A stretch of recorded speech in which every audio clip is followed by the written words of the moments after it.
എങ്ങും എത്താതെ പോയ ആലപ്പുഴ ജില്ലയിലെ പത്തിയൂർ പാടത്തെ കൊലക്കേസിൽ വഴിത്തിരിവായത് ഒരു പൂച്ചയാണെന്ന് പറഞ്ഞാൽ നിങ്ങൾ വിശ്വസിക്കുമോ? എങ്ങനെയാണെന്ന് ഒന്ന് കണ്ടുവരാം.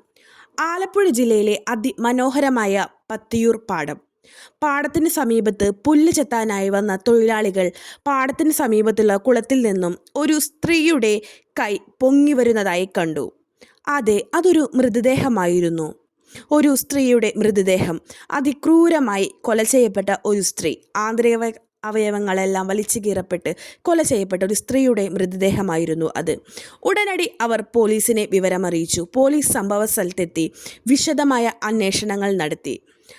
ആരാണ് ആ സ്ത്രീ എന്നുള്ള അന്വേഷണത്തിലേക്ക് പോലീസ് നീങ്ങി.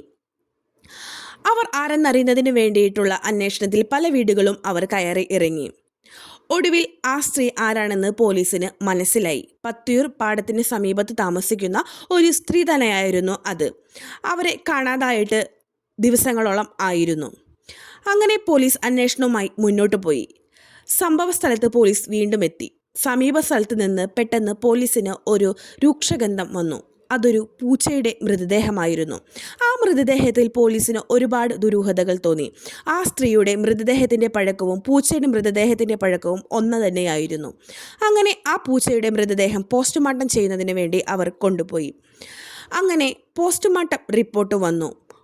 അവർ സംശയിച്ചതുപോലെ തന്നെ പൂച്ചയുടെ ശരീരത്തിലും ആ സ്ത്രീയുടെ ശരീരത്തിലും സെയിം വിഷം കലർന്നാണ് ഇവ രണ്ടുപേരും മരണപ്പെട്ടിട്ടുള്ളത്. അങ്ങനെ ഈ ഒരു കേസിൽ പൂച്ച ഒരു വഴിത്തിരിവാകുകയാണ്. ഒരേ വിഷം എങ്ങനെ രണ്ട് പേരുടെയും ശരീരത്തിൽ കലർന്നു എന്ന് പോലീസ് അന്വേഷണങ്ങൾ തുടങ്ങി. ഒരുപാട് ബുദ്ധിമുട്ടുള്ളൊരു കേസായിരുന്നു ഇത്. അങ്ങനെ ഈ പൂച്ചയെ കേന്ദ്രീകരിച്ച് അന്വേഷണം തുടങ്ങി. ഈ പൂച്ച പോകാനുള്ള സ്ഥലങ്ങൾ, ഇടങ്ങൾ എല്ലാം പോലീസ് അന്വേഷിച്ചു. ഈ പൂച്ചയുടെ ഫോട്ടോ എടുത്ത് ഓരോ വീടുകളിലും കയറി ഇവർ അന്വേഷിച്ചു. ഈ പൂച്ച സ്ഥിരം പോകുന്ന വീടുകളെവിടെ, സ്ഥലങ്ങളെവിടെ എന്നെല്ലാം അവർ അന്വേഷിച്ചു. അങ്ങനെ അവർ ഒടുവിൽ ഒരു കാര്യം സ്ഥിരീകരിച്ചു. ഈ പൂച്ച അബ്ദുൽ ജലാൽ എന്ന് പറയുന്ന ഒരാളുടെ വീട്ടിലേക്ക് സ്ഥിരം പോകാറുള്ളതായി അവർക്ക് അന്വേഷണത്തിൽ നിന്ന് മനസ്സിലായി. അങ്ങനെ അബ്ദുൽ ജലാലിനെ അവർ അന്വേഷിച്ച് വീട്ടിലെത്തിയെങ്കിൽ കൂടിയിട്ടും അവിടെ അദ്ദേഹം ഉണ്ടായിരുന്നില്ല. ഫോണിൽ ബന്ധപ്പെടാൻ ശ്രമിക്കുമ്പോഴൊക്കെയും അദ്ദേഹം പല മറുപടികളായിരുന്നു പറഞ്ഞുകൊണ്ടിരുന്നത്. ഒന്നില്ലെങ്കിൽ ഞങ്ങളിവിടെ ഇല്ല, ഞാൻ ആ സ്ഥലത്തില്ല, ഞാൻ ഈ സ്ഥലത്തില്ല എന്നൊക്കെ പറഞ്ഞ് അദ്ദേഹം പലതവണയായി ഒഴിഞ്ഞു മാറുന്നതായി പോലീസിൻ്റെ ശ്രദ്ധയിൽപ്പെട്ടു. ഒടുവിൽ പോലീസിന് അബ്ദുൽ ജലാലിനെ സംശയമായി. ഏറെക്കുറെ അവർ ഉറപ്പിച്ചു ആ ഒരു കൊലയാളി ഈ അബ്ദുൽ ജലാൽ തന്നെയായിരിക്കുമെന്ന്. അങ്ങനെ ഒരു ദിവസം അതിസാഹസികമായി പെട്ടെന്ന് തന്നെ അബ്ദുൽ ജലാലിനെ പോലീസ് പിടിക്കുകയും അറസ്റ്റ് ചെയ്യപ്പെടുകയും ചെയ്തിരുന്നു. അങ്ങനെ അബ്ദുൽ ജലാലുമായിട്ടുള്ള പോലീസിൻ്റെ സംഭാഷണത്തിൽ നിന്ന് കൊലയാളി അബ്ദുൽ ജലാൽ തന്നെയാണെന്ന് പോലീസ് ഉറപ്പിച്ചു.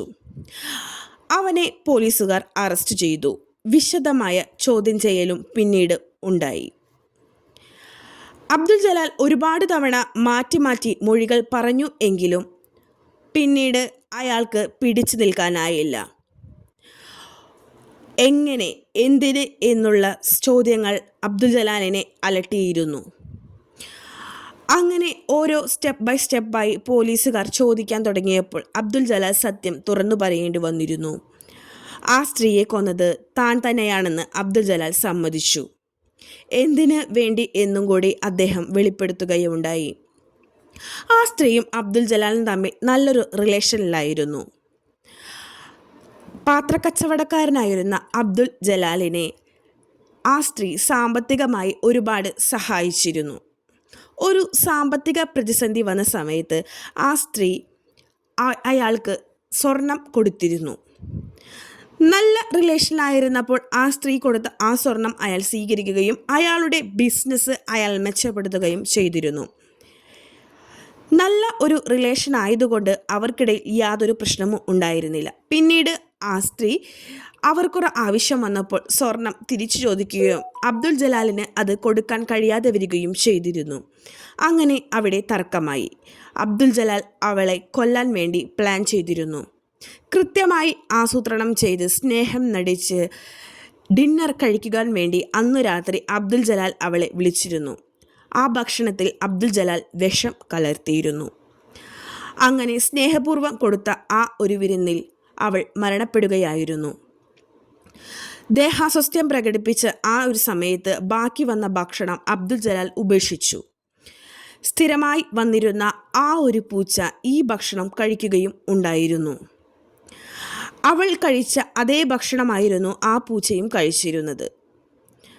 അങ്ങനെ ആസ്വദിച്ച് ആ പൂച്ചയും ആ ഒരു സ്ത്രീയും അന്ന് രാത്രി ഭക്ഷണം വയറ് നിറയെ കഴിച്ചിരുന്നു.